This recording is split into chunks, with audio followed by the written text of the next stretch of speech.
अध्यात्म विश्व विज्ञान यूट्यूब चैनल के सभी प्रेमी पाठक मित्र आचार्य जनों का हार्दिक स्वागत समादर करते हैं। मित्रों, एक मराठी रचना प्रस्तुत है जिसका हम अनुवाद हिंदी में करेंगे। इस रचना में कवि ने हमारे जीवन का संपूर्ण खाका, संपूर्ण नक्शा रख दिया है और वो इतने सामान्य पद्धति से रखा है कि हमारे बोझ के लिए इतनी सरल और सुगम भाषा दूसरी हो नहीं सकती। और ये आत्मनिवेदन रहने से कवि ने अत्यंत प्रामाणिकता से अपने विचारों को प्रस्तुत किया है और अपने आप को ही साक्षी मानकर जब हम कुछ कहते हैं तो उसमें बोध, अनुभव और समर्पण इन सभी का संगम हो जाता है और ऐसी रचना हमारी आंखें खोलने के लिए अत्यंत उपयोगी सिद्ध होती है। आइए, रचना मराठी में है। इसके कवि श्री सुधाकर राव जोशी, जो हमारे परम मित्र रहे और 2007 इस वर्ष में अनंत में विलीन हो गए, और अत्यंत तेजस्वी बुद्धिमत्ता और जिसे कहते हैं कि सरल, प्रामाणिक और स्पष्ट दिशा रहने वाले ऐसे हमारे ये मित्र थे। आइए, उनकी कविता का आज हम रसपान करें। कविता अत्यंत महत्वपूर्ण है और हम साधक, मुमुक्षु, जिज्ञासुओं के लिए तो एक अमृत संजीवनी है। कहते हैं, टाळ टाळ म्हणे टिपरीला, चल जाऊ पालखीच्या संग, वाळवंटी पालखीला घेऊनी, चालला वारकरी वृंद। महाराष्ट्र में पंढरपुर में श्री विठ्ठल रुक्मिणी का प्राचीन मंदिर है। उस मंदिर में चंद्रभागा नदी के किनारे वो मंदिर स्थित है और वारकरी संप्रदाय के लोग आषाढ़ी एकादशी और कार्तिकी एकादशी को अपने गांव से पैदल यानी यात्रा करते हैं और झंडे, पताका और नाचते गाते हुए और भजन करते हुए, गीत गाते हुए पंढरपुर को जाते हैं। इस परिप्रेक्ष्य का आधार लेकर कवि कहता है कि टाड़ यानी जो मंजीरा होता है, जो बजाया जाता है मंजीरा, वो टिपरी जो एक तारी के साथ बजती है जिसे टिपरी कहते हैं, वो टाड़ यानी वो मंजीरा टिपरी से कहता है। क्या कहता है? ये दोनों का संवाद है। टाड़ यानी मंजीरा और टिपरी यानी जो एक तारी के साथ बजती है, वो इन दोनों का ये संवाद है। टाड़ टिपरी से बात करता है और वो कहता है कि चलो आज हम पालकी के साथ जाएंगे।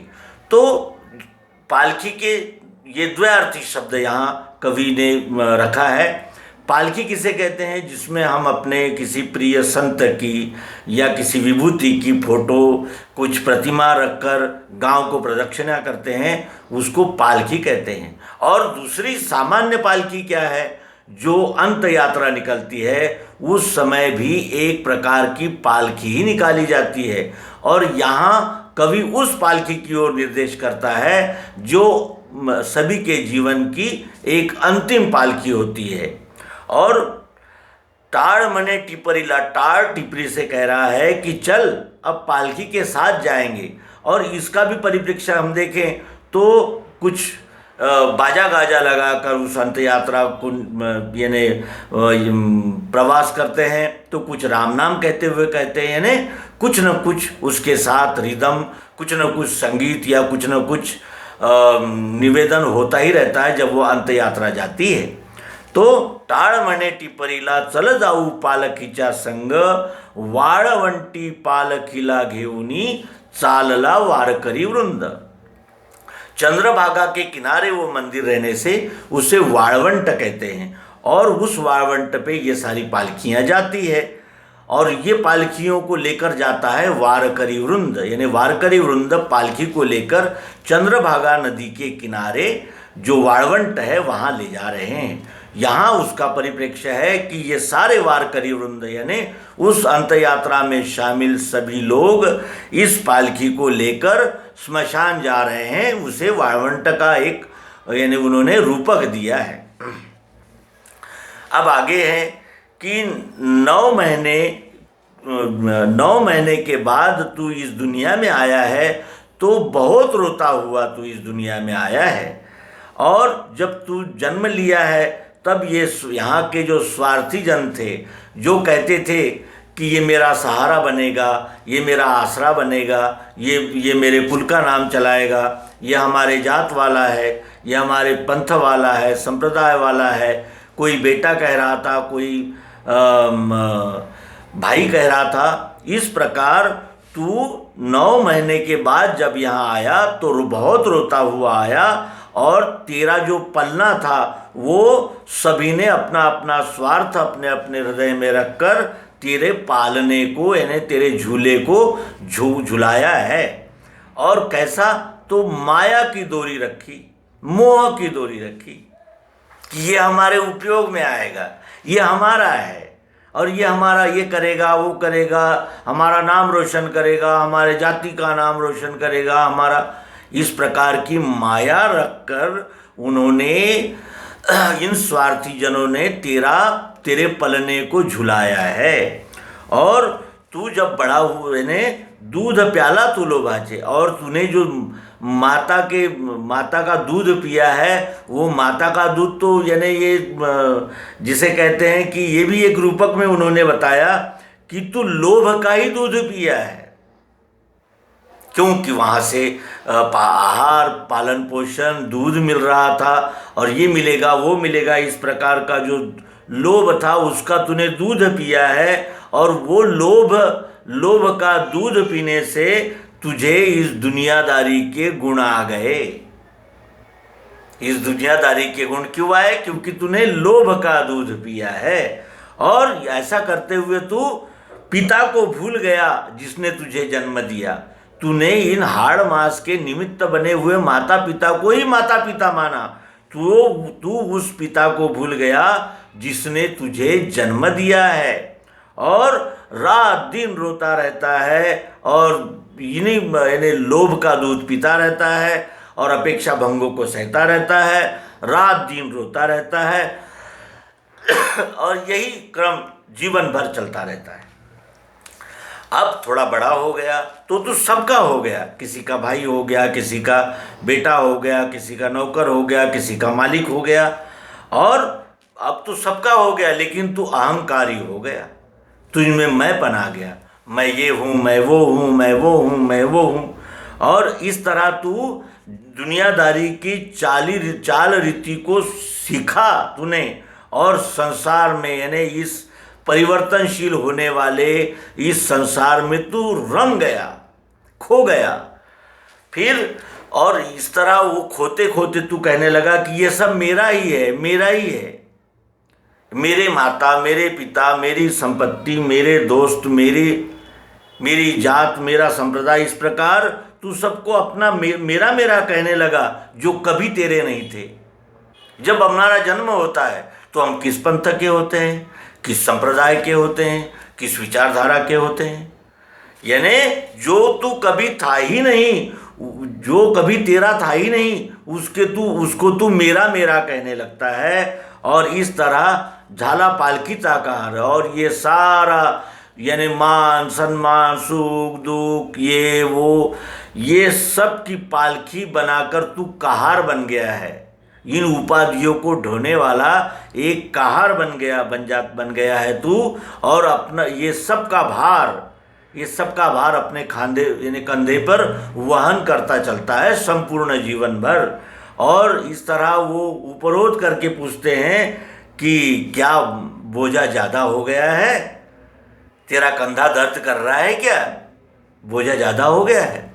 और बोझा ज़्यादा होता है क्योंकि अपेक्षा भंग हो जाती है, मान भंग हो जाता है, और हम जो चाहते हैं वो नहीं हो पाता। मनोनुकूल नहीं होने से निराशा आने लगती है, ठोकरें बैठती है, कई प्रकार के आघात सहन करने पड़ते हैं। तो वो कवि पूछता है कि क्या बोझा बहुत ज़्यादा हो गया है, तेरे कंधे दर्द कर रहे हैं क्या।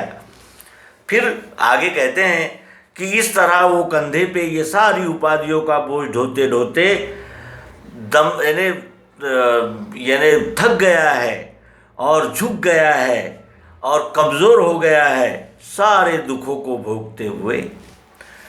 फिर रिश्तेदार जमा किए, मेरे मेरे मेरे, ये सब कैसे थे, लोभ ही थे।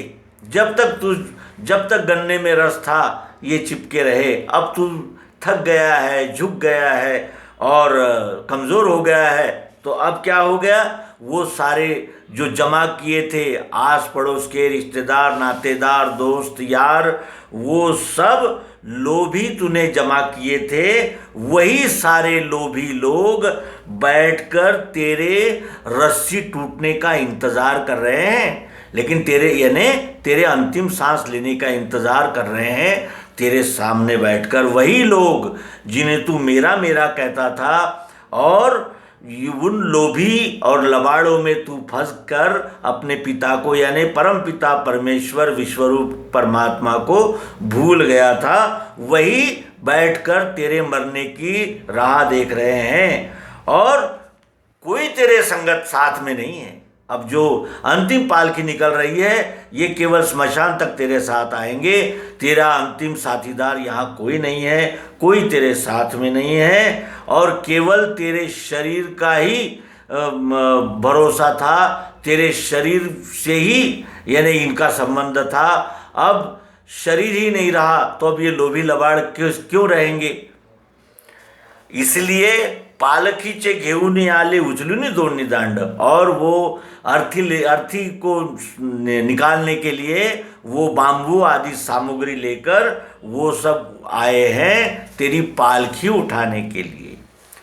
फिर आगे आगे पालकी चलती है। स्मशान में जाते समय जो यानी शव होता है उसको आगे रखा जाता है और पीछे पीछे वो लोग राम नाम सत्य है या जो कुछ भी कहते हुए पीछे पीछे चलते हैं, पैदल चलते हैं और वो कभी थकते नहीं, कभी रुकते नहीं, कभी थकते नहीं पहुंचाने के समय और कभी रुकते नहीं, और तुझे ले जाने की बड़ी गड़बड़ करते हैं, जल्दी उठाओ, जल्दी ले चलो, जल्दी उठाओ, ताकि मुर्दे को जलाकर हम अपने अपने कामकाज में मशगूल हो जाएं। इस प्रकार वो कभी न थकते हैं ले जाने वाले, न कभी झुकते हैं, न कभी परेशान होते हैं, और वो कहते हैं कि जल्दी जल्दी करो, तुझे ले जाने की बड़ी गड़बड़ हो जाती है। और इस तरह हाथ यानी ताड़ और टिपरी के यानी जो स्पंदन था, यानी जो धड़कन थी, उसको ताड़ टिपरी का उन्होंने रूपक दिया है कि हृदय का धड़कना, यानी ताड़ टिपरी का यानी सुर रुक गया। ताड़ टिपरी के सुर रुक जाने से ये जो ओहम सोहम की वीणा चल रही थी वो रुक गई, यानी प्राणों ने इस शरीर का त्याग कर दिया।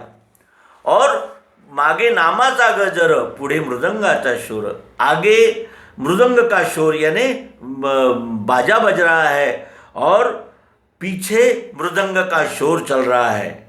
आगे राम नाम सत्य है का गजर हो रहा है तो पीछे मृदंगों का शोर हो रहा है। और इस तरह इस पालकी में ये जो वीणा है, शरीर को वीणा की उपमा देते हुए कवि कहता है कि ये वीणा उस पालकी में भवबंध को तोड़कर चली जा रही है।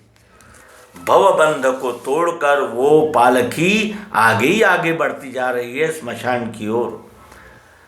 ये एक अंजन हमारी आंखों में सत्पुरुष डाल जाते हैं, लेकिन हम बार बार इनका अनुभव लेकर भी आशा और तृष्णा इनके वशीभूत होकर सत्य पर नज़र नहीं डालते, और जब तक हम सत्य का साक्षात्कार नहीं कर लेते तब तक हमारे जीवन का सार्थक और हमारे जीवन का परम साध्य प्राप्त नहीं कर पाते।